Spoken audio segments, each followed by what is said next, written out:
The debate ಕಾರ್ಯಕ್ರಮಕ್ಕೆ ಸ್ವಾಗತ.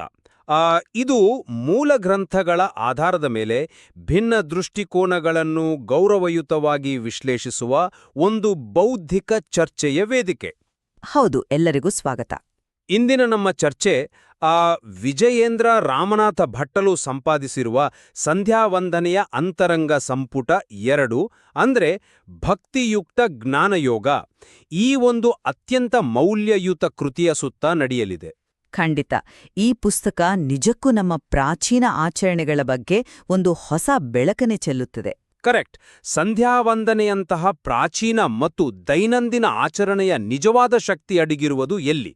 ಅದು ಪ್ರತಿದಿನ ಅದೇ ಸಮಯಕ್ಕೆ ಮಾಡುವ ಕಟ್ಟುನಿಟ್ಟಾದ ದೈಹಿಕ ಮತ್ತು ಶಿಸ್ತುಬದ್ಧವಾದ ಕರ್ಮಯೋಗದಲ್ಲಿಯೇ? ಅಥವಾ ಆ ಮಂತ್ರಗಳ ಆಳವಾದ ಒಳಾರ್ಥವನ್ನು ಅರಿಯುವ ಮನಸ್ಸಿನ ಒಳಗಾಗುವ ಬೌದ್ಧಿಕ ಪ್ರಕ್ರಿಯೆ ಅಂದ್ರೆ ಜ್ಞಾನಯೋಗದಲ್ಲಿಯೇ?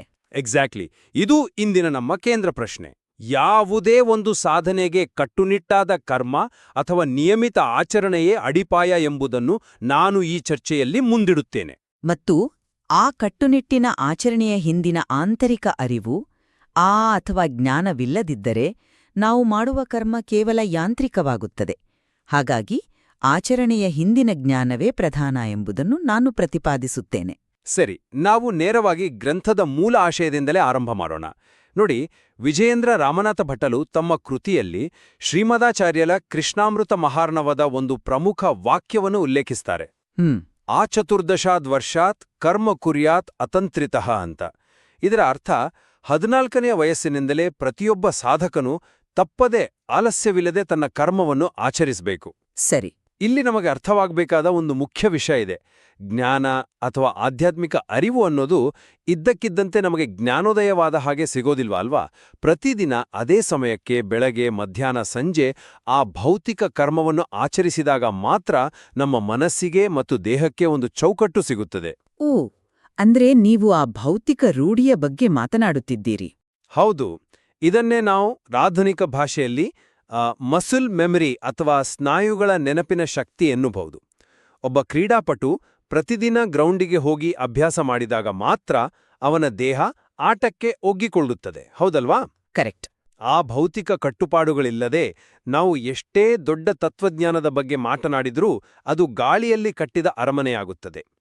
ಭೌತಿಕ ಆಚರಣೆಯೇ ಜ್ಞಾನಕ್ಕೆ ದಾರಿ ಮಾಡಿಕೊಡುವ ಮೊದಲ ಹೆಜ್ಜೆ ಎಂಬುದು ನನ್ನ ನಿಲುವು. ಕ್ರೀಡಾಪಟುವಿನ ಉದಾಹರಣೆ ಬಹಳ ಚೆನ್ನಾಗಿದೆ. ಆದರೆ ಇದನ್ನು ನಾವು ಸ್ವಲ್ಪ ಬೇರೆ ದೃಷ್ಟಿಯಿಂದ ನೋಡ್ಬೇಕು. ಆ ಕ್ರೀಡಾಪಟು ಪ್ರತಿದಿನ ಗ್ರೌಂಡಿಗೆ ಹೋಗ್ತಾನೆ ನಿಜ, ಆದರೆ ತಾನು ಯಾಕೆ ಓಡ್ತಿದ್ದೇನೆ, ತಾನು ಯಾವ ಆಟ ಆಡ್ತಿದ್ದೇನೆ ಮತ್ತು ಆ ಆಟದ ನಿಯಮಗಳೇನು ಎಂಬ ಕನಿಷ್ಠ ಜ್ಞಾನವಿಲ್ಲದೆ ಅವನು ಸುಮ್ಮನೆ ಮೈದಾನದಲ್ಲಿ ಸುತ್ತು ಹೊಡೆದರೆ ಅದರಿಂದ ಏನಾದರೂ ಪ್ರಯೋಜನ ಇದೆಯಾ? ಇಲ್ಲ, ಪ್ರಯೋಜನವಿಲ್ಲ. ಖಂಡಿತ ಇಲ್ಲ. ಕೃತಿಯು ಅತ್ಯಂತ ಸ್ಪಷ್ಟವಾಗಿ ಒಂದು ಎಚ್ಚರಿಕೆಯನ್ನ ನೀಡುತ್ತದೆ. ಕರ್ಮಾಚರಣೆಯ ಜೊತೆ ಕರ್ಮದ ತಿಳುವಳಿಕೆ ಅಂದ್ರೆ ಜ್ಞಾನ ಇಲ್ಲದಿದ್ರೆ ಆ ಕರ್ಮಾಚರಣೆಯು ಸತ್ಫಲದಾಯಕವಲ್ಲ ಅಂತ. ಗ್ರಂಥದಲ್ಲಿ ಹಾಗೆ ಹೇಳಿದ್ದಾರೆ. ಹೌದು. ಕೇಶವದಾಸರ ಗಾಯತ್ರಿ ಅರ್ಥವಿವರಣೆ ಮತ್ತು ಶ್ರೀಮನ್ಮಧ್ವಾಚಾರ್ಯರ ಭಾಷ್ಯವನ್ನು ನಾವು ಸೂಕ್ಷ್ಮವಾಗಿ ಗಮನಿಸಿದರೆ ಆ ಸಂಧ್ಯಾವಂದನೆ ಕೇವಲ ಕೈಕಾಲುಗಳನ್ನು ತೊಳೆಯುವ, ನೀರು ಬಿಡುವ ದೈಹಿಕ ಪ್ರಕ್ರಿಯೆಯಲ್ಲ. ಹೌದು, ಅದರಲ್ಲಿ ಮಂತ್ರಗಳೂ ಇವೆ. ಎಕ್ಸಾಕ್ಟ್ಲಿ. ಅಲ್ಲಿ ಬರುವ ಪ್ರತಿಯೊಂದು ಪದವೂ, ಉದಾಹರಣೆಗೆ ಓಂ, ಭೂರ್ಭುವಃ ಸ್ವಃ, ಇವೆಲ್ಲವೂ ನಮ್ಮ ಮೆದುಳಿನ ನರಮಂಡಲವನ್ನು, ನಮ್ಮ ಆಂತರಿಕ ಪ್ರಜ್ಞೆಯನ್ನು ಜಾಗೃತಗೊಳಿಸುವ ಪ್ರಬಲವಾದ ಮಾನಸಿಕ ಸಾಧನಗಳು. ಸರಿ. ಕರ್ಮದ ಹಿಂದಿನ ಈ ಮೆಕ್ಯಾನಿಸಂ ಅಥವಾ ಕಾರ್ಯವಿಧಾನ ಗೊತ್ತಿಲ್ಲದಿದ್ರೆ ಒಬ್ಬ ವ್ಯಕ್ತಿ 70ನೇ ವಯಸ್ಸಿನವರೆಗೂ ಯಾಂತ್ರಿಕವಾಗಿ ಜಪ ಮಾಡಿದ್ರೂ ಅದು ಒಣಗಿದ ಮರಕ್ಕೆ ನೀರು ಹೊಯ್ದಂತೆ. ಜ್ಞಾನವಿಲ್ಲದ ಕರ್ಮವು ಎಂದಿಗೂ ಸತ್ಫಲವನ್ನು ನೀಡುವುದಿಲ್ಲ. ಒಂದು ನಿಮಿಷ, ಇಲ್ಲಿ ನಮಗೊಂದು ಪ್ರಶ್ನೆ ಮೂಡುತ್ತೆ. ನಮ್ಮ ಶ್ರೋತೃಗಳಿಗೂ ಈಗ ಅನಿಸ್ಬಹುದು, ಬರೀ ಅರ್ಥ ಗೊತ್ತಿದ್ರೆ ಸಾಕ, ಪ್ರತಿದಿನ ಕೂತು ಮಾಡೋದು ಯಾಕೆ ಅಂತ.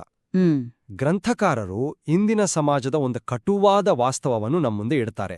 ಇಂದಿನ ಯುವಜನತೆ ಸಂಧ್ಯಾವಂದನೆಯಂತಹ ಪ್ರಾಚೀನ ಆಚರಣೆಗಳನ್ನು ಏಕೆ ಕೈಬಿಡುತ್ತಿದ್ದಾರೆ? ಸಮಯ ಇಲ್ಲ ಅಂತಾರೆ. ಎಕ್ಸಾಕ್ಟ್ಲಿ. ಕೃತಿಯಲ್ಲಿ ಹೇಳಿರುವಂತೆ ಬೆಳಗಿನ ಅವಸರ, ಶಾಲೆ ಕಾಲೇಜ್ಗಳಿಗೆ ಹೋಗುವ ಧಾವಂಪ ಮತ್ತು ಪಾಠಭೇದಗಳ ಗೊಂದಲಗಳೇ ಇದಕ್ಕೆ ಮುಖ್ಯ ಕಾರಣ. ಅಂದ್ರೆ ಇಲ್ಲಿ ಕುಸಿದಿರುವುದು ಅವರ ಬೌದ್ಧಿಕ ಮಟ್ಟವಲ್ಲ, ಬದಲಾಗಿ ಅವರ ಕರ್ಮದ ಶಿಸ್ತು. ಅವರಿಗೆ ಸಮಯದ ನಿರ್ವಹಣೆ ಮಾಡಲು ಸಾಧ್ಯವಾಗುತ್ತಿಲ್ಲ. ಆದ್ರೆ ಅದು ಕೇವಲ ಸಮಯದ ಸಮಸ್ಯೆಯಾ? ಖಂಡಿತ. ಕೇವಲ ವಿವಾಹದ ಸಮಯದಲ್ಲಿ ಕಂಕಣ ಕಟ್ಟುವವರೆಗೆ ಕಾಯುವ, ಯಾಂತ್ರಿಕವಾಗಿ ಪುರೋಹಿತರು ಹೇಳಿದ್ದನ್ನು ಮಾಡುವ ಸ್ಥಿತಿಗೆ ಇದು ಬಂದು ನಿಂತಿದೆ. ಸಮಯದ ಅಭಾವದ ನೆಪವೊಡ್ಡಿ ಕರ್ಮವನ್ನು ತ್ಯಜಿಸುವುದು ಅಶಿಸ್ತಿನ ಪರಮಾವಧಿ. ನೀವು ಜ್ಞಾನದ ಬಗ್ಗೆ ಮಾತನಾಡಿದಿರಿ, ಆದರೆ ಆ ಜ್ಞಾನವನ್ನು ಅರಗಿಸಿಕೊಳ್ಳಲು ಒಂದು ಭದ್ರವಾದ ಪಾತ್ರೆ ಬೇಡವೇ? ಆ ಪಾತ್ರೆಯೇ ಕರ್ಮ.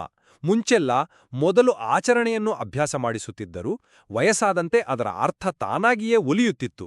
ಈಗ ನಾವು ಆಚರಣೆಯನ್ನೇ ಬಿಟ್ಟುಬಿಟ್ರೆ ನಾಳೆ ಅರ್ಥ ಹುಡುಕಲು ನಮ್ಮ ಬಳಿ ಉಳಿಯುವುದಾದರೂ ಏನು? ಇಂದಿನ ಯುವಜನತೆ ಪಾಠಶಾಲೆಗೆ ಹೋಗುವ ಧಾವಂತದಲ್ಲಿ ಈ ಆಚರಣೆಯನ್ನು ಬಿಡುತ್ತಿದ್ದಾರೆ ಎಂದ್ರೆ ಅದರ ಅರ್ಥ ಅವರಿಗೆ ಶಿಸ್ತಿಲ್ಲ ಅಂತ ಅಲ್ಲ. ಮತ್ತೇನು? ನೋಡಿ, ಇದೇ ಆಧುನಿಕ ಯುವಜನತೆ ಜಿಮ್ಮಿಗೆ ಹೋಗ್ತಾರೆ, ಗಂಟೆಗಟ್ಲೆ ಕ್ರೀಡೆಗಳಲ್ಲಿ ತೊಡಗಿಸ್ಕೊಳ್ತಾರೆ, ಕೋಡಿಂಗ್ ಕಲಿಯಲು ರಾತ್ರಿ ಇಡೀ ಕೂರ್ತಾರೆ. ಅಲ್ಲಿ ಅವರಿಗೆ ಸಮಯ ಸಿಗುತ್ತೆ, ಶಿಸ್ತೂ ಇರತ್ತೆ. ಹೌದು, ಅದು ನಿಜ. ಹಾಗಾದ್ರೆ ಅವರು ಸಂಧ್ಯಾವಂದನೆಯನ್ನು ಮಾತ್ರ ಏಕೆ ಬಿಡುತ್ತಿದ್ದಾರೆ?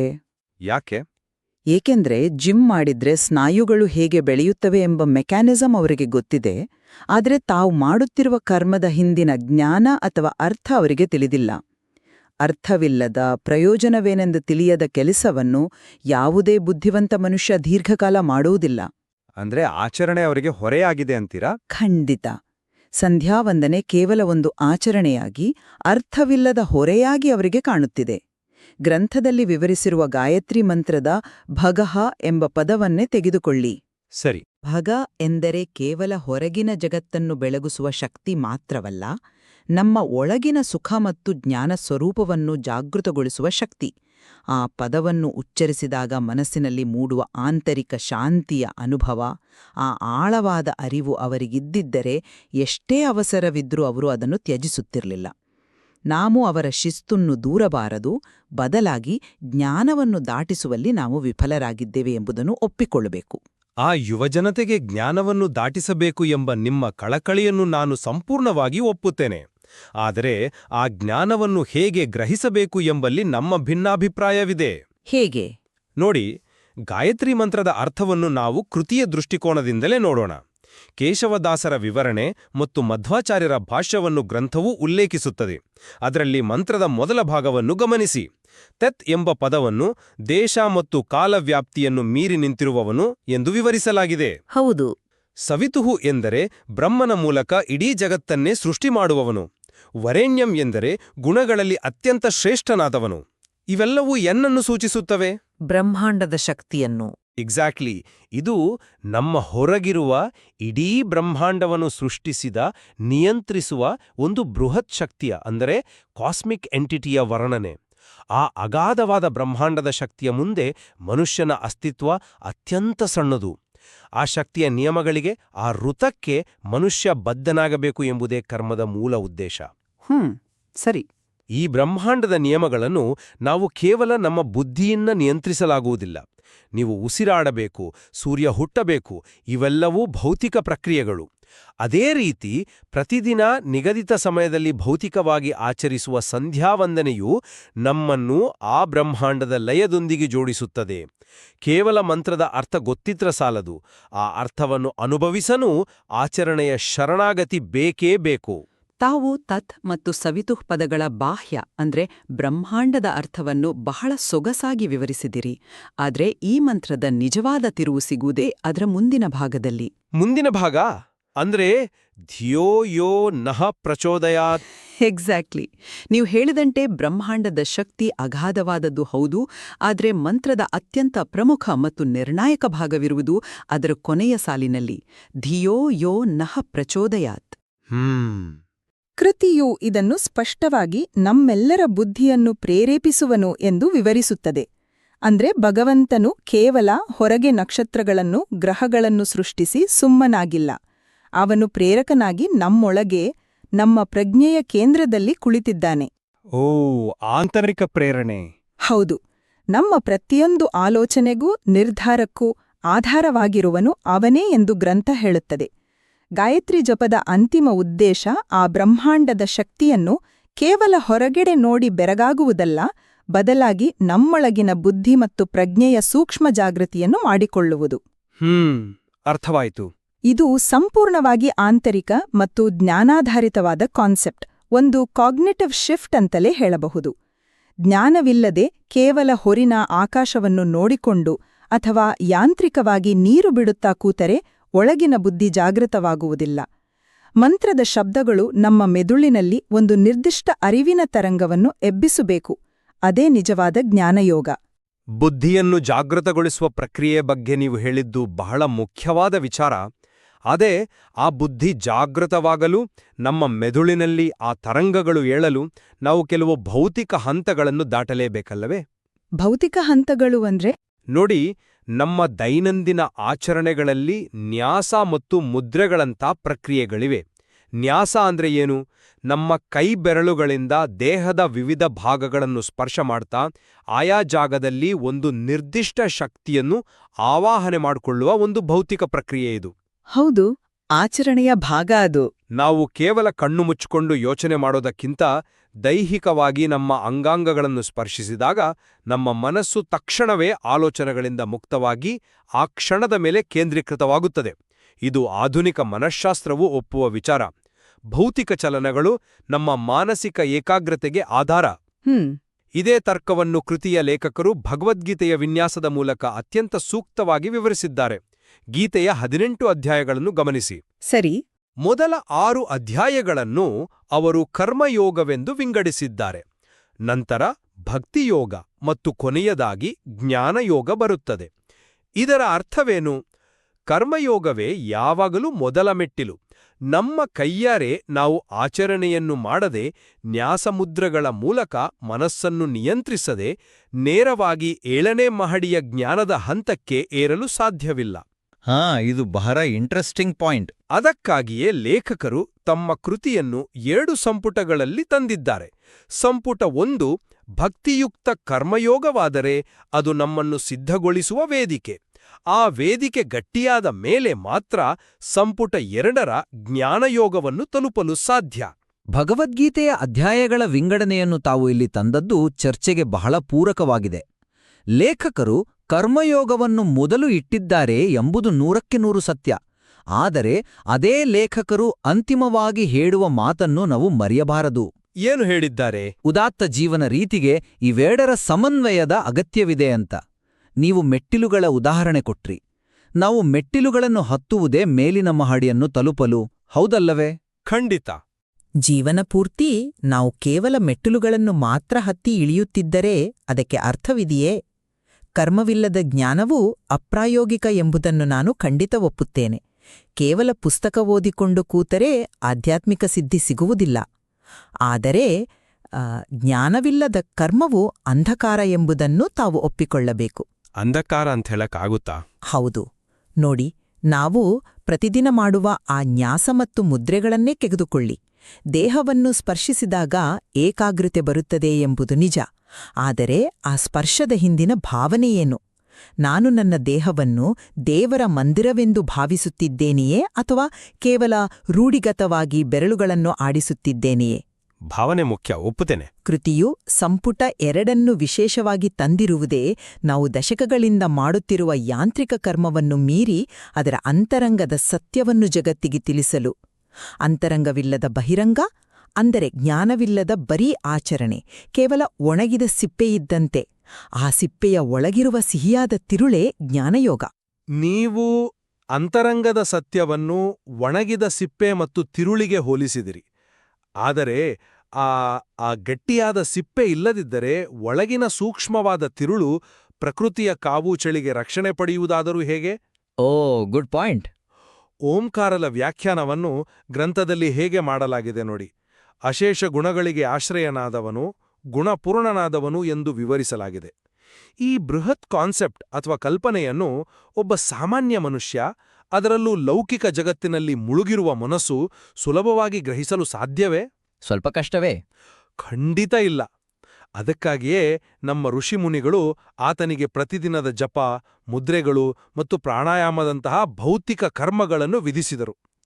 ಈ ಕರ್ಮಗಳ ನಿರಂತರ ಪುನರಾವರ್ತನೆಯಿಂದ ಅವನಿಗೆ ಅರಿವಿಲ್ಲದಂತೆಯೇ ಒಂದು ಶಿಸ್ತು ಅಳವಡಿಕೆಯಾಗುತ್ತದೆ. ಆಧುನಿಕ ದಿನಗಳಲ್ಲಿ ಈ ಶಿಸ್ತಿನ ಅವಶ್ಯಕತೆ ಇಂದಿನಗಿಂತಲೂ ಅತಿ ಹೆಚ್ಚಾಗಿದೆ. ಶಿಸ್ತು ಬೇಕು. ಬೆಳಗ್ಗೆ ಎದ್ದು ಫೋನ್ ನೋಡುವ ಬದಲು ಸೂರ್ಯನ ಕಡೆ ಮುಖ ಮಾಡಿ ನಿಂತು ನಿರ್ದಿಷ್ಟ ಉಸಿರಾಟದ ಕ್ರಿಯೆ ಅಂದ್ರೆ ಪ್ರಾಣಾಯಾಮ ಮಾಡುವುದು ಭೌತಿಕ ಮಟ್ಟದಲ್ಲಿ ನಮ್ಮ ಆರೋಗ್ಯವನ್ನು ಕಾಪಾಡುತ್ತದೆ. ಕಟ್ಟುನಿಟ್ಟಿನ ನಿಯಮ ಮತ್ತು ಆಚರಣೆ ಅಂದ್ರೆ ಕರ್ಮ ಸಂಧ್ಯಾವಂದನೆಯ ಭೌತಿಕ ಅಸ್ತಿತ್ವವನ್ನು ಉಳಿಸುತ್ತದೆ. ಜ್ಞಾನವು ವ್ಯಕ್ತಿಗತವಾಗಿರಬಹುದು, ಅದು ಒಬ್ಬ ವ್ಯಕ್ತಿಯ ಮನಸ್ಸಿನಲ್ಲಿ ಬೆಳಗಬಹುದು. ಆದರೆ ಕರ್ಮವು ಒಂದು ಇಡೀ ಸಾಮುದಾಯಿಕ ಸಂಸ್ಕೃತಿಯನ್ನು, ಪರಂಪರೆಯನ್ನು ಮುಂದಿನ ಪೀಳಿಗೆಗೆ ದಾಟಿಸುತ್ತದೆ. ಆಚರಣೆ ಎಂಬ ಭೌತಿಕ ವಾಹನವಿಲ್ಲದೆ ಜ್ಞಾನ ಎಂಬ ಪ್ರಯಾಣಿಕ ಮುಂದಿನ ತಲೆಮಾರಿಗೆ ತಲುಪಲು ಸಾಧ್ಯವೇ ಇಲ್ಲ. ವಾಹನ ಮತ್ತು ಪ್ರಯಾಣಿಕನ ನಿಮ್ಮ ಹೋಲಿಕೆ ಅದ್ಭುತವಾಗಿದೆ. ಆದರೆ ಆ ವಾಹನಕ್ಕೆ ಎಂಜಿನ್ ಮತ್ತು ಇಂಧನ ಇಲ್ಲದಿದ್ದರೆ ಅದು ಒಂದೇ ಇಂಚು ಮುಂದಕ್ಕೆ ಹೋಗುವುದಿಲ್ಲ. ಆ ಇಂಧನವೇ ಜ್ಞಾನ. ಸಾಮುದಾಯಿಕ ಸಂಸ್ಕೃತಿಯನ್ನು ಕಾಪಾಡಲು ಕೇವಲ ನಿಯಮಗಳೆಂಬ ಒಣಕಟ್ಟುಪಾಡುಗಳು ಎಂದಿಗೂ ಸಾಕಾಗುವುದಿಲ್ಲ. ಇತಿಹಾಸವನ್ನು ನೋಡಿದರೆ ಕೇವಲ ನಿಯಮಗಳ ಆಧಾರದ ಮೇಲೆ ನಿಂತ ಎಷ್ಟೋ ಆಚರಣೆಗಳು ಕಾಲಗರ್ಭದಲ್ಲಿ ಕಣ್ಮರೆಯಾಗಿವೆ. ಆದರೆ ಅರ್ಥಪೂರ್ಣವಾದವುಗಳು ಮಾತ್ರ ಇಂದಿಗೂ ಉಳಿದಿವೆ. ಸರಿ. ಗ್ರಂಥದಲ್ಲಿ ದೇವಸ್ಯ ಎಂಬ ಪದವನ್ನು ಬಹಳ ಸುಂದರವಾಗಿ ವಿವರಿಸಲಾಗಿದೆ. ಬೆಳಗುತ್ತಿರುವವನು, ಎಲ್ಲರನ್ನೂ ಮೀರಿ ಇರುವವನು ಮತ್ತು ಭಕ್ತರ ಉದ್ಧಾರಕ್ಕಾಗಿ ಜಗತ್ಸೃಷ್ಟ್ಯಾಗಿಗಳನ್ನು ಮಾಡಬಯಸುವವನು ಅಂತ. ಹೌದು, ಇದು ಬಹಳ ಸುಂದರವಾದ ವಿವರಣೆ. ಇಲ್ಲಿ ಆ ಪರಮಶಕ್ತಿಯ ಪ್ರೀತಿ, ಕರುಣೆಯ ಆಯಾಮವನ್ನು ಲೇಖಕರು ಬಿಚ್ಚಿಡುತ್ತಾರೆ. ಆ ಪರಮಶಕ್ತಿ ಕೇವಲ ನಿಯಮಗಳ ಕಾವಲುಗಾರನಲ್ಲ. ಆತ ಕರುಣಾಮಯಿ ಎಂಬ ಅರಿವು ಮೂಡಿದಾಗ ಮಾತ್ರ ಒಬ್ಬ ಸಾಧಕ ಆ ಆಚರಣೆಯೊಂದಿಗೆ ಭಾವನಾತ್ಮಕವಾಗಿ ಮತ್ತು ಬೌದ್ಧಿಕವಾಗಿ ಬೆಸೆಯುತ್ತಾನೆ. ಕೇವಲ ನಿಯಮಗಳೆಂಬ ಹಗ್ಗದಿಂದ ಮನುಷ್ಯನನ್ನು ಕಟ್ಟಲು ಸಾಧ್ಯವಿಲ್ಲ. ಹಗ್ಗ ಸಡಿಲವಾದರೆ? ಆ ಹಗ್ಗ ಸ್ವಲ್ಪ ಸಡಿಲವಾದ ಕೂಡಲೇ ಆತ ಜಾರಿಕೊಳ್ಳುತ್ತಾನೆ. ಆದರೆ ಗಾಯತ್ರಿ ಮಂತ್ರದ ಆಳವಾದ ಬೌದ್ಧಿಕ ಶಕ್ತಿ ಅಂದರೆ ಆ ಜ್ಞಾನ ಅವನ ಮನಸ್ಸಿನಲ್ಲಿ ಒಮ್ಮೆ ಬೇರೂರಿದರೆ ಆತ ಜಗತ್ತಿನ ಯಾವುದೇ ಮೂಲೆಯಲ್ಲಿದ್ದರೂ, ಏರ್ಪೋರ್ಟ್ನಲ್ಲಿರಲಿ ಅಥವಾ ಆಫೀಸ್ ಕ್ಯಾಬಿನ್ನಲ್ಲಿರಲಿ, ಎಷ್ಟೇ ಧಾವಂತದಲ್ಲಿದ್ದರೂ ಆ ಆಚರಣೆಯನ್ನು ಮಾನಸಿಕವಾಗಿಯಾದರೂ ಮಾಡುತ್ತಾನೆ. ಆ ನೈಜ ಚೈತನ್ಯವೇ ಜ್ಞಾನ ಮತ್ತು ಆ ಜ್ಞಾನವೇ ಪರಂಪರೆಯನ್ನು ನಿಜವಾಗಿ ಕಾಪಾಡೋದು. ನಮ್ಮ ಈ ಸುದೀರ್ಘವಾದ ಮತ್ತು ಅತ್ಯಂತ ಆಳವಾದ ಚರ್ಚೆಯ ನಂತರ ಒಂದು ವಿಷಯ ಬಹಳ ಸ್ಪಷ್ಟವಾಗಿ ಹೊರಹೊಮ್ಮುತ್ತಿದೆ. ಕೃತಿಯ ಆಶಯವನ್ನು ನಾವು ಬೇರೆ ಬೇರೆ ನೆಲೆಗಳಲ್ಲಿ, ಆದರೆ ಅತ್ಯಂತ ಪೂರಕವಾಗಿ ವಿಶ್ಲೇಷಿಸಿದ್ದೇವೆ. ಖಂಡಿತ. ಒಂದು ಕಡೆ ಕಟ್ಟುನಿಟ್ಟಾದ ಆಚರಣೆ ಮತ್ತು ಭೌತಿಕ ಶಿಸ್ತು ಅತ್ಯಗತ್ಯ. ಬೆಳಗ್ಗೆ ಎದ್ದು ಆಚರಣೆಗೆ ಕೂರುವ ಆ ಭೌತಿಕ ನಿರ್ಧಾರ, ನಮ್ಮ ದೇಹದ ಚಲನೆಗಳು, ಪ್ರಾಣಾಯಾಮದ ಮೂಲಕ ಉಸಿರಾಟದ ನಿಯಂತ್ರಣ ಇವೆಲ್ಲವೂ ನಮ್ಮ ಚಂಚಲವಾದ ಮನಸ್ಸನ್ನು ಒಂದು ನಿರ್ದಿಷ್ಟ ಕಕ್ಷೆಯಲ್ಲಿ ತಂದು ನಿಲ್ಲಿಸುತ್ತವೆ. ಹೌದು. ಕರ್ಮಯೋಗ ಎಂಬ ಗಟ್ಟಿಯಾದ ಪಾತ್ರೆ ಇಲ್ಲದೆ ಎಷ್ಟೇ ಅಮೂಲ್ಯವಾದ ಜ್ಞಾನಾಮೃತವಿದ್ದರೂ ಅದು ಚೆಲ್ಲಿ ಹೋಗುತ್ತದೆ. ಆಚರಣೆಯ ಕಟ್ಟುಪಾಡು ನಮ್ಮ ಪ್ರಾಚೀನ ಪರಂಪರೆಯನ್ನು ವಿರೂಪಗೊಳ್ಳದಂತೆ ಅದರ ಮೂಲ ಸ್ವರೂಪದಲ್ಲಿಯೇ ಕಾಪಾಡಿಕೊಂಡು ಬಂದಿದೆ. ಹೌದು, ಭೌತಿಕ ಆಚರಣೆ ಒಂದು ಸುಂದರವಾದ ಪಾತ್ರೆಯಾಗಬಲ್ಲದು. ಆದರೆ ಆ ಪಾತ್ರೆಯೊಳಗೆ ನಾವು ಏನನ್ನು ತುಂಬುತ್ತಿದ್ದೇವೆ ಎಂಬುದು ಅಷ್ಟೇ ಮುಖ್ಯ. ಆ ಕಟ್ಟುಪಾಡಿನೊಳಗೆ ಜ್ಞಾನದ ಅರಿವನ್ನು ತುಂಬುವುದು ಅತ್ಯಗತ್ಯ. ಕರೆಕ್ಟ್. ಮಂತ್ರಗಳ ಅರ್ಥ, ಭರ್ಗಹದಂತಹ ಶಬ್ದಗಳು ನಮ್ಮ ಮೆದುಳಿನಲ್ಲಿ ಎಬ್ಬಿಸುವ ಆಂತರಿಕ ಪ್ರೇರಣೆ ಮತ್ತು ನಮ್ಮ ಬುದ್ಧಿಯನ್ನು ಜಾಗೃತಗೊಳಿಸುವ ಆ ಪರಮಶಕ್ತಿಯ ಅರಿವು ಇಲ್ಲದಿದ್ದರೆ ನಾವು ಮಾಡುವ ಆಚರಣೆ ಕೇವಲ ಮತ್ತೊಂದು ಲೌಕಿಕ ಕೆಲಸವಾಗಿ ಬಿಡುತ್ತದೆ. ಈ ಸಂಪುಟ 2ರ ಆಶಯವು ಅದೇ ಆಗಿದೆ. ಕರ್ಮದ ಆಚರಣೆಯ ಜೊತೆಗೆ ಆ ಮಂತ್ರಗಳ ಅಂತರಂಗವನ್ನು, ಅದರ ಬೌದ್ಧಿಕ ಸೌಂದರ್ಯವನ್ನು ಆಸ್ವಾದಿಸುವುದು. ಜ್ಞಾನವು ಆಚರಣೆಗೆ ಜೀವವನ್ನು ನೀಡುತ್ತದೆ. ಖಂಡಿತ. ಆಚರಣೆ ಮತ್ತು ಅರ್ಥ ಅಥವಾ ದೇಹದ ಶಿಸ್ತು ಮತ್ತು ಮನಸ್ಸಿನ ಅರಿವು ಇವೆರಡರ ನಡುವಿನ ಈ ಅದ್ಭುತವಾದ ಸಮತೋಲನವನ್ನು ವಿಜಯೇಂದ್ರ ರಾಮನಾಥ ಭಟ್ಟರು ತಮ್ಮ ಕೃತಿಯಲ್ಲಿ ಕಟ್ಟಿಕೊಟ್ಟಿದ್ದಾರೆ. ನಾವು ಚರ್ಚಿಸಿದಂತೆ ಯಾವುದೇ ಸಾಧನೆಗೆ ಶಿಸ್ತುಬದ್ಧವಾದ ಬುನಾದಿಯೂ ಬೇಕು ಮತ್ತು ಆ ಬುನಾದಿಯ ಮೇಲೆ ನಿಲ್ಲುವ ಕಟ್ಟಡದಲ್ಲಿ ಜ್ಞಾನದ ಬೆಳಕೂ ಬೇಕು.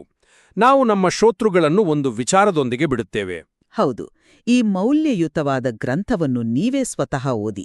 ಇದರಲ್ಲಿರುವ ಮಂತ್ರಗಳ ಅರ್ಥ, ಭಾಷ್ಯಗಳ ವಿವರಣೆ ಮತ್ತು ಆಧ್ಯಾತ್ಮಿಕ ಒಳನೋಟಗಳನ್ನು ನೀವೇ ವಿಶ್ಲೇಷಿಸಿ.